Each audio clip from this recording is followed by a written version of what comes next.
بس میں نے حسین کا یہ راز پڑھنا اور آپ کو سلام. اکثر یہاں بھی آگے شیعہ لوگ کہہ دیتے ہیں حسین نے احرام توڑ دیے. میں معذرت کے ساتھ کہوں گا یہ لفظ حسین کے شاید شام نہیں. احرام توڑنا ایک کبھی ترین عمل ہے. حسین علیہ السلام نے احرام نہیں توڑے، حج کو عمرے میں بدلے. اور اللہ نے حجت کو یہ طاقت دی ہے وہ جب چاہے کسی واجب کو روک سکتی. اگر اس جملے کو بھی بندے سمجھ جاتے تو یہ بھی حسین کا اختیار تھا. حجت کے پاس یہ طاقت ہے وہ جب چاہے کسی بھی عبادت کو روک سکتی. اس کی ہزاروں مثالیں میں دے سکتا ہوں. سنی کتابوں میں مثال لکھی ہے جب رسول نے نماز پڑھتے ہوئے عبداللہ ابن ابی کو بلایا تھا، وہ نماز ختم کر کے رسول کے پاس آیا. رسول نے کہا میری پہلی آواز پہ کیوں نہیں آیا؟ اس نے یا رسول اللہ نماز پڑھ رہا تھا. فرمایا شرم نہیں آئی؟ تجھے سکھائی کس نے تھی؟ تجھے بتائی کس نے تھی؟ تجھے حقیقت نماز بلا رہی تھی. اس نے کہا یا رسول اللہ کیا کرنا چاہیے تھا؟ فرمایا حجت جب بھی بلائے جس بھی حال میں اسی حال میں آ جانا چاہیے. اس سے اگلی مثال دے دیتا ہوں. حضرت اویس کرنی جنگ صفین میں علی کے لشکر میں تھے. ادھر سے نماز کا وقت ہوا. اویس کرنی نے اپنے نوکر سے کہا مجھے وضو کرا. اویس کے نوکر نے وضو کرایا، مصلی عبادت بچھایا. ادھر جنگ کا دبا بچ گیا. اویس کہا جلدی کر گھوڑے پہ زین رکھ مجھے میری تلوار دے. نوکر نے کہا مصلی بھی چکا ہے، وضو کر چکا ہے، نماز تو پڑھتا جا. اویس کہا شرم نہیں آئی؟ میں نماز کیسے پڑھوں؟ نماز تو جنگ کے لیے جا رہی ہے. میں علی سے کے سجدہ کر دوں. اس کا مطلب ہے عبادت تب تک عبادت ہے جب تک حجت کی اطاعت اس میں ہو. میں اختیار حسین ابن علی پڑھنے لگا ہوں. حسین مکہ سے گئے کیوں تھے؟ حسین نے حج کو عمرے میں بدل دیا. یہاں پہ لوگ کہتے ہیں حسین نے حج نہیں پڑھا. میں دو علموں کے درمیان پورا مجمع چپ ہو جائے میں 12ویں کی بارگاہ میں دعا لینے کے لیے جملہ پڑھنے لگا ہوں. لوگ کہتے ہیں حسین نے حج نہیں پڑھا. اس سال حاجیوں کا حج ہوا ہی نہیں تھا. نہیں بول سکے تو ہاتھ اٹھاؤ تو پھر تائید کرنا. اگر ابھی بھی کسی کو شک ہے تو جس مولوی کے ساتھ اس کے تعلق اچھے ہیں اس سے کہو مجھے قرآن کی حاشیے پر لکھ کے دے دے کہ جن حاجیوں نے حسین کو چھوڑ کے حج پڑھا کیا ان کا حج ہو گیا تھا؟ کیا ان کی نمازیں ہو گئی تھی؟ کیا ان کا طواف ہو گیا تھا؟ وہ کہیں کہ نہیں ہوا تھا. پھر میرا سوال ہے کیوں نہیں ہوا تھا؟ جبکہ کعبہ بھی تھا، صفا مروا کے چکر بھی کاٹے تھے، طواف بھی کیا تھا، آب زمزم بھی پیا تھا، چہرے پہ داڑھی بھی تھی، بدن پہ احرام بھی تھا. تو حج کیوں نہیں تھا؟ کہتے اس لیے نہیں تھا کہ اس حج میں حسین نہیں تھا. اس حج میں حسین نہیں تھا. اس حج میں حسین نہیں تھا. اب مجھے نہیں پتا دعا کہاں سے نکلے گی اور دعا کہاں سے نکلے گا. جس عبادت سے بیٹا نکل جائے اللہ وہ قبول نہیں کرتا، تو جس سے باپ نکل جائے اللہ وہ کیسے کرے.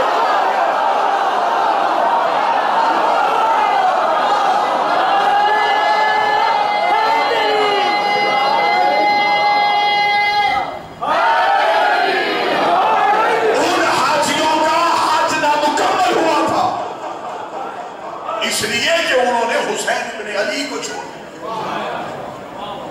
مطلب دیکھیں بات حسین ابن علی نے کہا جاؤ میرے بغیر حج پڑھ کے دکھاؤ. حسین کے پیچھے لوگ دوڑے ہیں. طواف کرتے ہوئے لوگ نکل کے آگے کہتے فرزند رسول ہم تو آپ کے پیچھے حج پڑھنے آئے تھے اور آپ جا رہے ہیں. حسین نے جلال میں آ کے کہا بیعت یزید کی حج میرے پیچھے. چاہو تم میں ضرورت ہے تو میرے بغیر اللہ کو راضی کر کے دکھاؤ. ایک مورخ نے لکھا کہ وہ آج ہوا ہی نہیں. حسین ابن علی چلے اور حسین نے جاتے جاتے عباس سے کہا ذرا ان کو بتا کہ ہم کون ہیں. بندے کہتے ہیں کربلا میں عباس لڑے نہیں تھے، عباس مکے میں لڑ چکے تھے. عباس مکے بغیر تلوار کے لڑے تھے. مولا عباس نے خطبہ دیا تھا خانہ کعبہ کی چھت پہ جا جس نے یزیدیت کی دھجیاں اڑا دی. اب ذہن میں نقشہ بناؤ تو جو کہ عباس کے نوکر کعبہ حاجی طواف کر رہے تھے. یہ عباس کعبے کی چھت پہ اب حاجی طواف کر رہے اور عباس کعبہ کی چھت پہ کھڑے. حسین دور بیٹھے ہوئے عباس کو دیکھ رہے.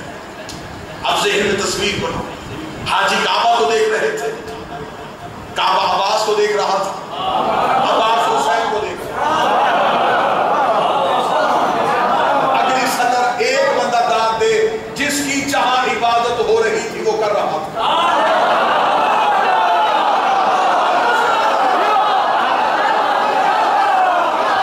حسین ابن علی نے آنکھ کا اشارہ کیا، حسین کا آنکھ کا اشارہ کرنا تھا، عباس ابن علی نے کعبہ کی چھت پہ کھڑے ہو کے خطبہ شروع کیا۔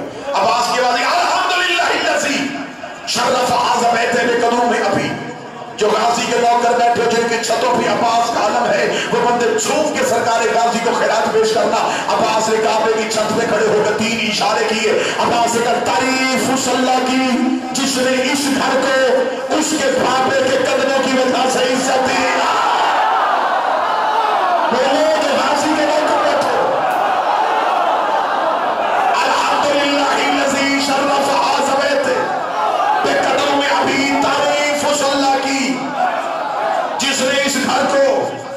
اس کے بابا کے قدموں کی وجہ سے عزت دی۔ پورا مجمع اتنا بول بھی اٹھے تو صدر کا قیمت بھی نہیں بڑی ہے، جو غازی نے کعبے کی چھت میں کہہ دیا۔ عباس نے جلال میں آتے کا من کانا بیت الرب سے اصبح قبلتن، اور سنو یہ گھر تھا، اسے قبلہ ہم نے کیا ہے۔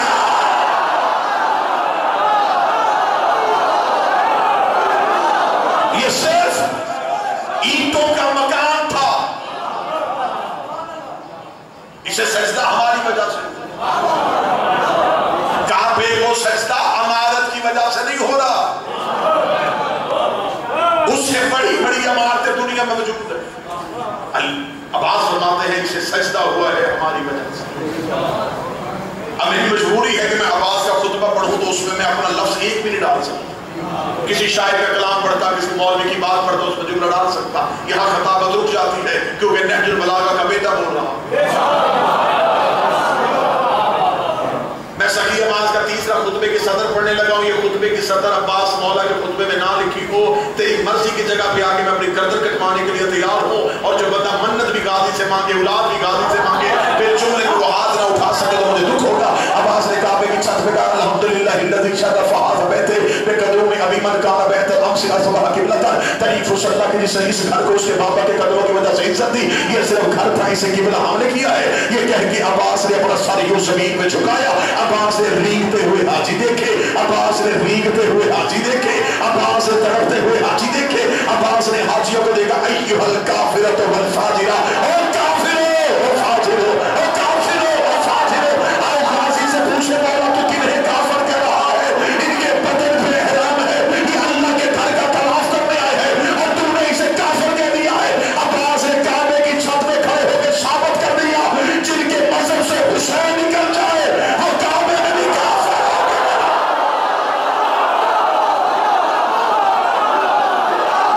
اے کافرو۔